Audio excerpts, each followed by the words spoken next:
No, I'm not going to shoot.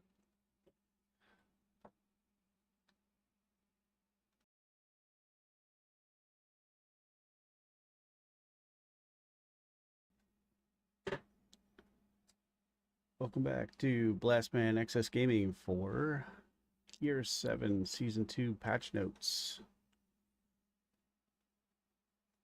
Hey, Elite Rides, what's up? It says, good to see you still making videos, staying active in YouTube. You added me a long time ago. Hey man, thanks for subscribing and keeping up. Thanks for the buff. I appreciate that. It's awesome.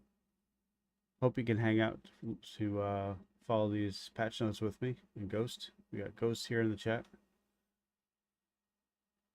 Hey Ghost, if you just join on me and then you can key up. I got game sound. Or you know what? We could switch channels. Let's do that.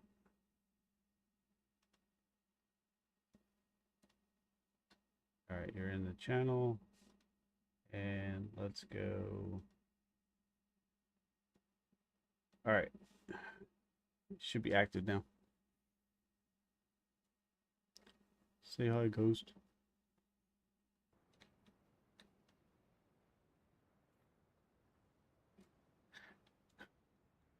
Excuse me. All right. Let me switch over to notes and we'll get into it. So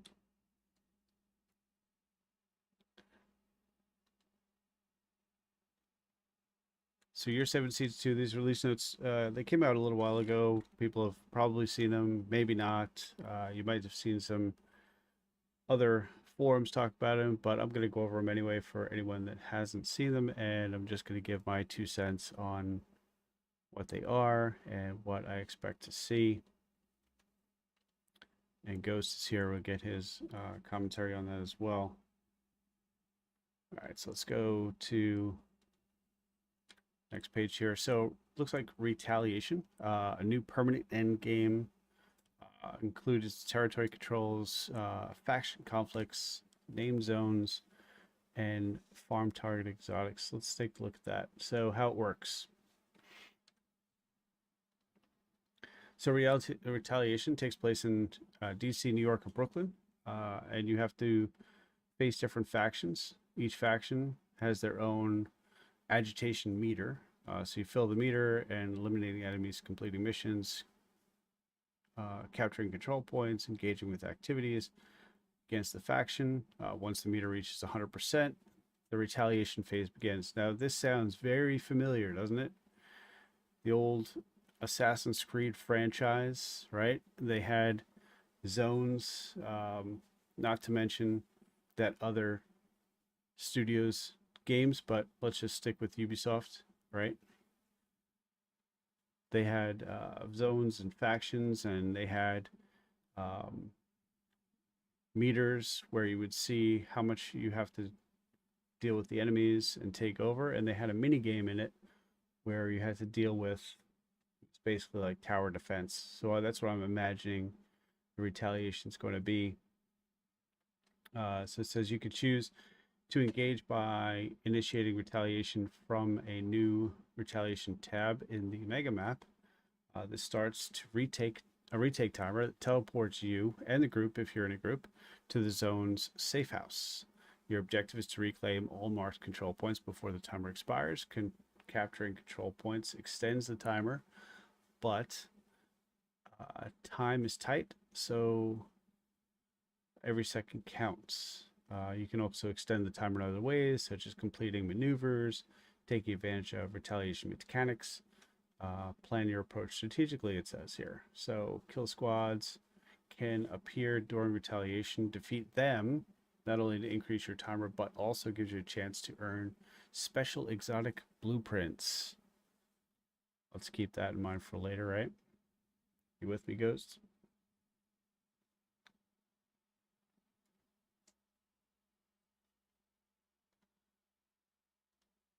It definitely will. It will change the game for sure. It's just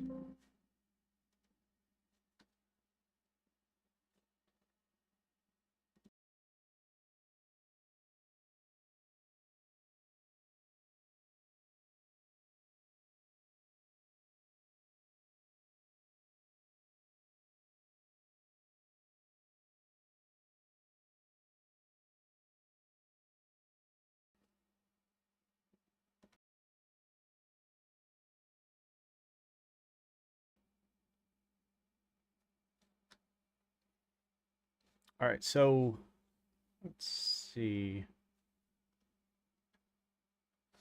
Control point retake. So retaliation control points are mixed versions of standard captures with altered rules. What are they? We don't know yet, but we do know the levels, right? The normal, hard, challenging, heroic. Higher difficulty means better loot. Obviously, we know that. More XP, modifier XP, and so on. Let's go to the next page. This is really interesting here. Targeted exotic farming. How about that?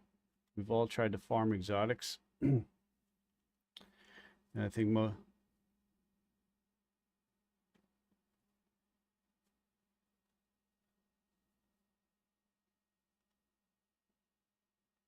yeah.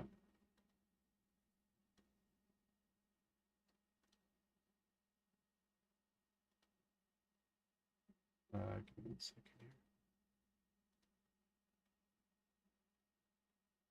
All right, I think I fixed the audio now. The world drops. Yeah, most people go to Summit, right? They go to Summit or they go to Dark Zone when Countdown. Yep, that's right. So let's take a look at this exotic farming. So with retaliation, you have a new way to farm exotics directly. Each faction has their own unique pool of exotic blueprints, and you can work toward these in multiple ways. Defeating kill squads give you a chance to receive a blueprint from that faction's exclusive pool. Kill squads are tied to 5 factions, and we know what they are: Highness, True Sons, Outcasts, Cleaners, Rikers. If you successfully complete an entire retaliation, you have another chance, to gain an extra blueprint from the separate pool. This success pool applies only to Hyenas, True Sons, and Outcasts, with each faction having their own pool. The chance of receiving a blueprint increases when you play on higher global difficulties. You ready for this? You can craft exotics by using exotic components together with its retaliation specific materials. These materials have unique names and visuals themed to the faction that they came from, and you can earn by completing retaliation events. Sounds good to me. I'm not seeing any negatives so far. When you get the maneuvers, let's continue on here. So it says, if you want more flexibility when you have to craft, you can use the crafting bench to convert these materials into broken shade watches. Okay. These can be exchanged for retaliation materials from other factions, allowing you to work toward exotics outside of the factions that you currently are fighting. The blueprints from material conversions, as well as exotic cash blueprints, can be purchased from Inaya. All right, I expect that is definitely different, Ghost. Yep, that's for sure. Since retaliation takes place across both Warlords of New York and Brooklyn maps, you can also face Rikers and Cleaners during these events. To target exotics tied to these factions, you can craft exotic caches from both the Warlords of New York and Brooklyn Kill Squad blueprint pools. This gives every player access to those blueprints, even without owning the corresponding DLC. Right, so just opening the game up, but again, it still feels like they're taking something from Assassin's Creed that works really well. It was fun. It was a little mini game, but it gives us a lot more to do, so we're not just grinding projects and logging off.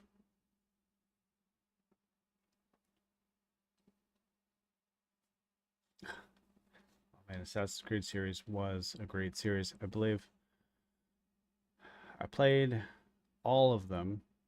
I played some of them a lot more than others, but I did play all of them. All right, let's do something here.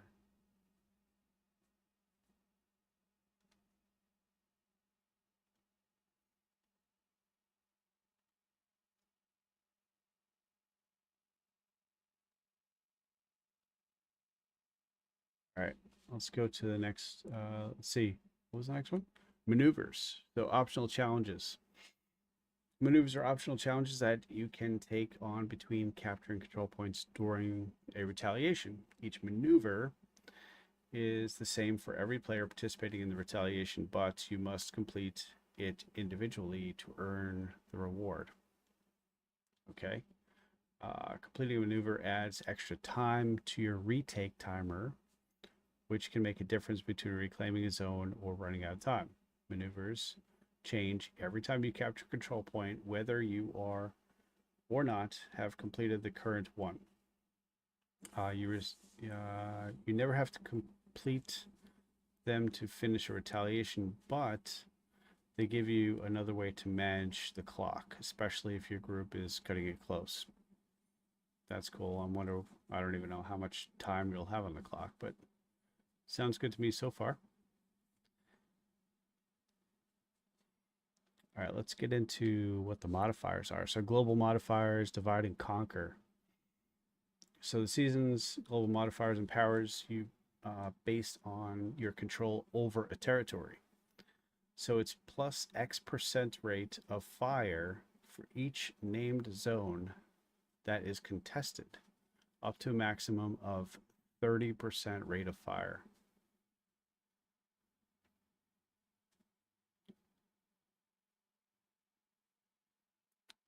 Similar to Momentum Tier 5, yeah.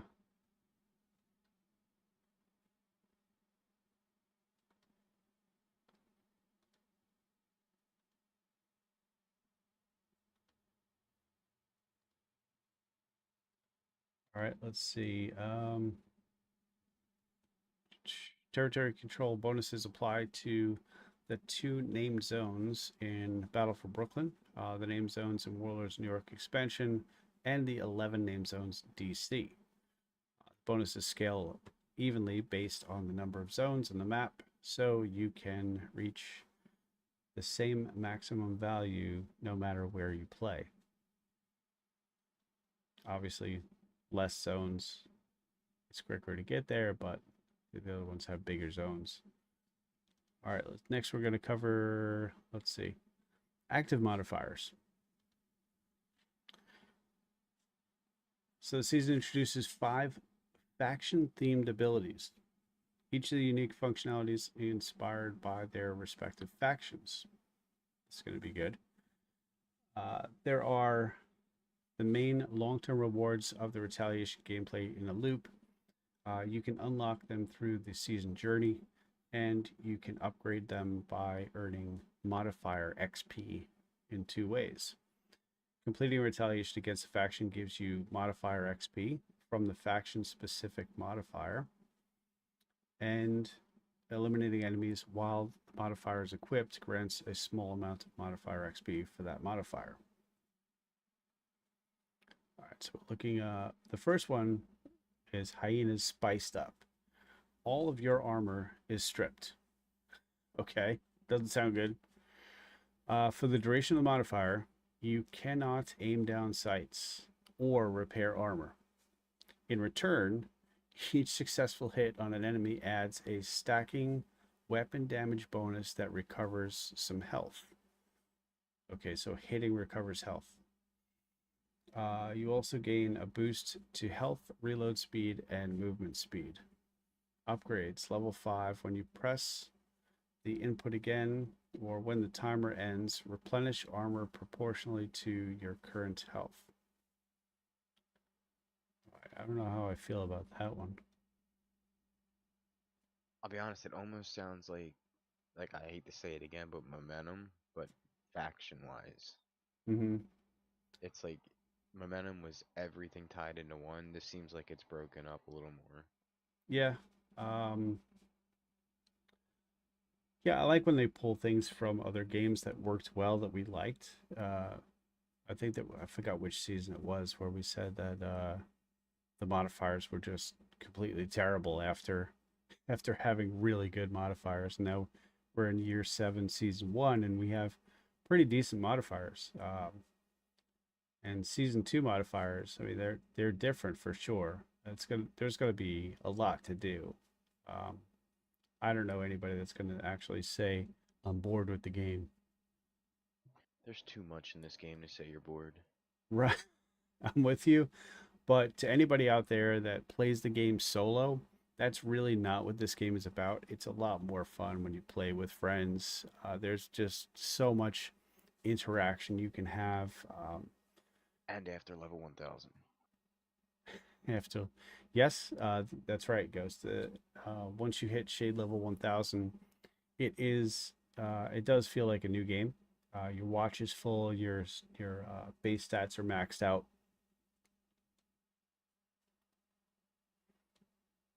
All right, so next one, Truce on Advanced Materials. All right, your skills gain extra skill tiers, and your signature weapon gains weapon damage boost against regular enemies. This boost is multiplied by 1.5 against named enemies. Additionally, signature weapons gain a rate of fire boost and a reload speed boost. Well, that'd be nice for the crossbow, which is extremely slow to reload. And while this is in effect and active, every reload automatically refills the magazine to full. Kills with a signature weapon or skills add 3 seconds to the modifier's duration, That's dope. right? Yeah, I mean, we look at the specialization weapons and we're like, oh, I should use those more often, but they're really not that great. They're fun to use, but they're not that great. So maybe they will be better. I don't think I have expertise on any of them. Oh no. All right, so next one is Outcast Zealot. On activation, gain 15 stacks of Zealot, each one granting weapon damage and damage reduction boosts. After 10 seconds, you begin losing 1 stack per second, and the stack consumption rate increases every 10 seconds. Eliminating hostiles restores the stacks. So just keep Ooh, killing enemies, right? What do you got get? my wheels turning Your already. wheels turn. You're like, oop, Oh, 15 I'm stacks ready of to go. weapon damage and damage reduction. Yes. Thinking PFE maybe. I'm thinking my Brazos build with the Defender drone. Give me There- more damage reduction. Oh, seriously, yeah. I don't know if you can get any more though. I'm at 110%, I'm at 67% base, and then with overcharge, yeah, it's 100%. right?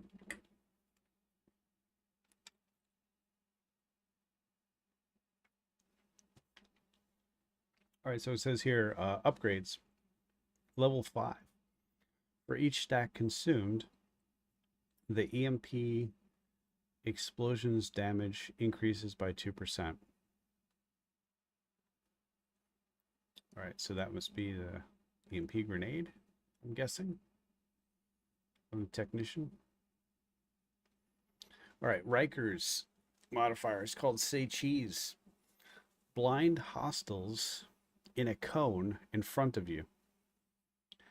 Holding a shield when triggering the modifier increases the range and the radius of the blind effect. I like that. Ooh, We might actually use the talent Eyeless.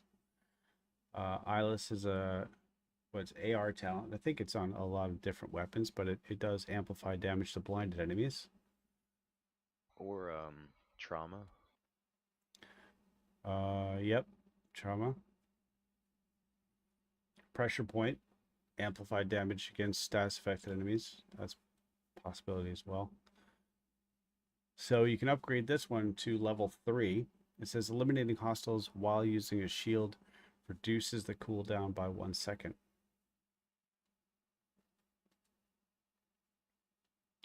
All right, last one here. Cleaners, sanitation.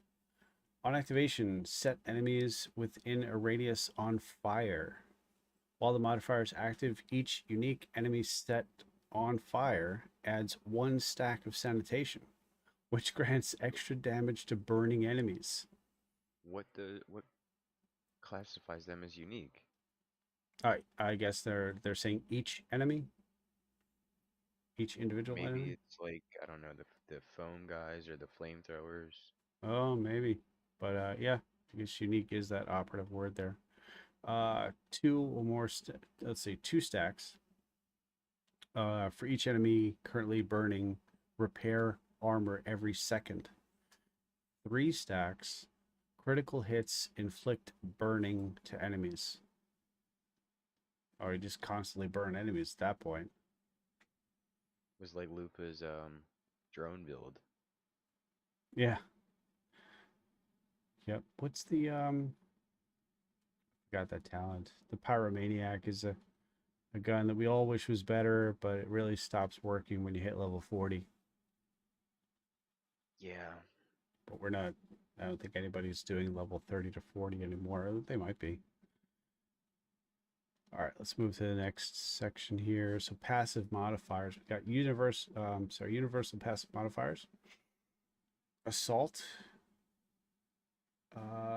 Stepping stone. Killing an assault archetype enemy with a headshot instantly refills your mag with hollow points. What? Free hollows. Free hollows. Wow, you don't even need ongoing. Let's see. Thrower. Batter up. Excuse me. Anytime a grenade lands within 5 meters of you, it is destroyed automatically. Oh, This effect. How many? Oh man, how many times were like nade and you can't get out of the way? that's a baby measured build.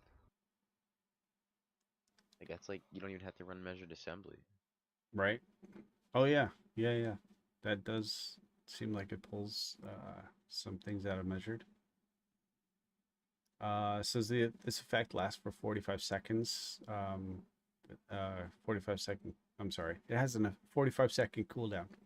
While on cooldown, the explosion radius of your grenades is increased by 100%. So it's basically doubled. So you get it both ways. The next one is sniper. While you're in cover, your headshot damage against snipers is increased by 100%. If you hit a sniper while they are in cover, they are forced to leave cover. That is nice. Yeah, you don't have to sit and wait 30 seconds in between them peeking. That's dope. Right, they do take a long time and they do hunker down and then they inevitably get suppressed and all this other stuff. And I think LMGs suppress too quickly, but that's just my 2 cents there. Let's see. Tank. Rupert's Tier. Okay. Breaking any piece of a tank's armor causes all other armor pieces to break instantly. What? What? Game breaking. Oh man, for each armor piece broken this way, enemies within 15 meters are inflicted with bleed for for 2 seconds. So shrapnel from the armor you just broke. That's crazy. I got an idea for that already. Oh my goodness, yeah. We gotta Dude, talk run about that ridgeways with offline. that. Oh, Rage. Oh, you'd have to be, yeah. I mean, you still have to be close, but that could work. Everyone just bleeding around that guy. Mm-hmm. Yeah. Let's see. The last one here is called Rusher. Keep out. Rushers, who we all dislike, are staggered if you shoot them from within 10 meters. That is good. That is slow the rushers down. When this happens, you gain 20% movement speed for 10 seconds.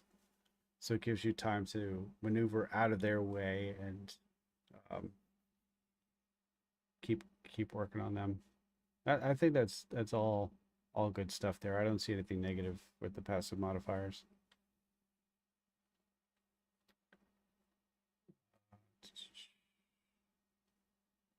Oh, you know what? I missed a little bit here. I'll just try to go through this a little bit quicker, right? So, um, Hyena's Shield, unfriendly fire. Shooting at Hyena's Shield deflects bullets, dealing 50% of that damage to each enemy within a radius around the shield user. So it's bouncing bullets off of their shield. That could be fun. We'd have to test that with our turmoils that we got on April Fool's Day. True Sun's immobilizer. Breaking an immobilizer's weak point applies foam to all of the enemies within 20 meters. So his foam canister breaks and everybody in that's a big radius, 20 meters, gets immobilized. I am not complaining. I am not asking for a nerf. Don't nerf stuff. Just let us play. It sounds like a lot of fun. Outcast Scorchers. Breaking a Scorcher's gas canister ignites enemies within 7 meters. Okay. These enemies burn until they die. What? That's crazy. Cleaner's Controller. Destroying a controller's drone automatically breaks its user's weak point and shocks both the controller and nearby enemies. It's like feedback, like a feedback loop. Riker's Leaders. When the leader is killed, all enemies benefiting from the bonus health received, they get a bleed effect. You also gain 20% bonus armor when that happens. Seems like they're leaning into status a little hard. Yeah, status is happening. It's good. It's been a while since that was the thing. Yeah, it'll finally give certain builds an edge now. Yep. All right, so there's 3 hostile countermeasures for all those modifiers. Out of mind, it says speed and that just slips my mind right there. Speed and ROF boost that increases over time if an enemy is not damaged. Oh, rate of fire. Speed and rate of fire boost that increases over time if an enemy is not damaged. Okay. So that must be that's their benefit. Wedge. Boost the damage for the enemies and nearby allies scaling with ally count.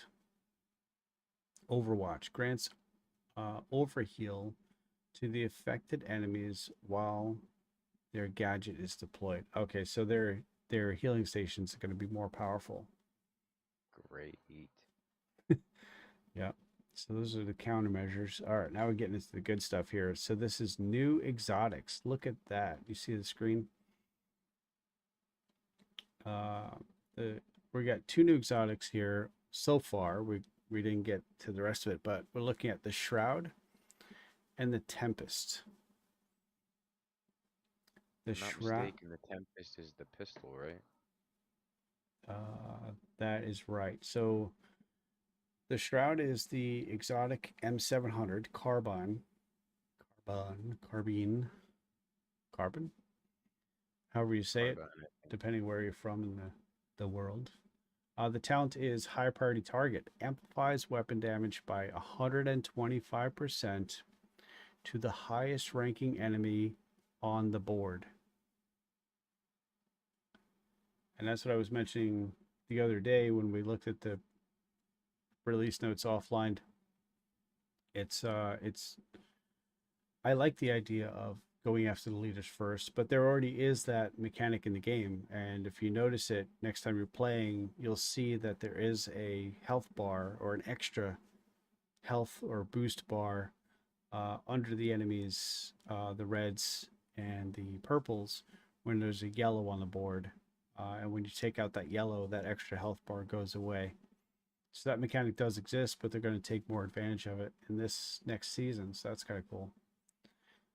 Tier 1, Hunter, Rogue, Leader, Tank, Shield, Heavy Weapons, RPG, Medic, Controller, Warhound, Marauder. Tier 2, Support, Engineer, Bodyguard, Mobilizer, and so on. Exotic mods for the weapon. 25% headshot, 20% reload, 20% headshot, and 5% crit chance. Now the Tempest, which you mentioned, right? So Tempest is the exotic of the 93R. The 93R is a 3-round burst fire handgun, and the talent is called Restrained. So it gives 25% amplified damage for 20 seconds after your shield is broken. I like that. That's kind of cool. All right, exotic gear. Look at this. The Overdog. Not the underdog, the Overdog. Talent is called the Weakest Link. Amplifies weapon damage by 30% to the lowest enemy on the board. So that would be Red bars, right? red bars and skill proxies, according to this. Yep. So yellow elite, purple veteran, red shirt, red bar, skill proxies. All right, let's see what else we got here. New gear. That's what I'm most excited for is the gear sets. Yeah, the Urban Lookout brand set. One piece gives you 10% accuracy. Two pieces, 5% skill efficiency. Ready for three pieces? 30% marksman rifle damage. Yep. Named gear pieces is called the Slight and has a talent called Perfect Protected Reload, which gives you 40% bonus armor on reload. So regular protected reload is 20%, but I don't think anybody used it. I don't know if they do, but it's really not much when it comes down to it. I tried. Yeah. The named holster is called Spot On, and it gives you 38% accuracy. Let's see, tipping scales gear set, two pieces. So it's a gear set now. It's the green or blue if you have the colorblind mode on. Two pieces equipped gives you 30% mag size. Three pieces, 30% LMG damage. Four pieces gives you a new talent called Throttle Control. Shooting build stacks to a maximum of 50. Each stack provides 0.5% of weapon handling and 2% crit hit damage. So is that 100% crit hit damage? Just quick math right there. And something like that. 25% weapon handling. Sounds good to me. So this is really geared towards LMGs. Mag says not something we really need with LMGs, but I guess you can take the magazine modifier off the LMG and put something else in its place. 3-piece Ninja Bike, 2-piece Brazo. 80% mag size. 80%. That's some quick math right there. All right, so the chest and backpack talents are sustainability. Increase the maximum number of stacks from 50 to 75. Broken. Backpack talent is called Snowball. Increase the crit hit damage received per stack. You ready for this? From 2% to 4%. That's going to give you the equivalent crit hit damage of a backfire. About time we don't have to use that gun. Right. All right, let's get into more stuff here. So named weapons, Achilles, which is a USC 45 ACP.